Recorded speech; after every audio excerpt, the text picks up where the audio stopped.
friends, I am Aditya Popatia from Robofunlab Porbandar. I made this gear racer car from simple power machine kit. Gears are used to increase or decrease the speed or the power. So this is gearbox, this is motor and this is battery. This is drive gear and this is rewind gear.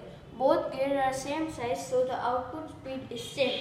And in the gear 1, this gear passes the speed to this, and in gear 1 the drive gear is small and driven gear is big, so it would be go slow. Let's see.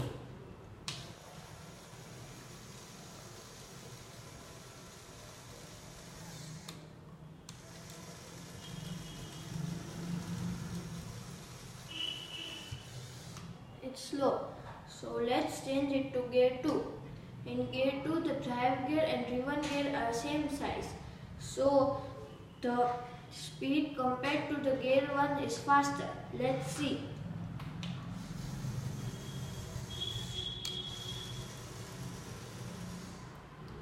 You can see the speed is fast. Thank you.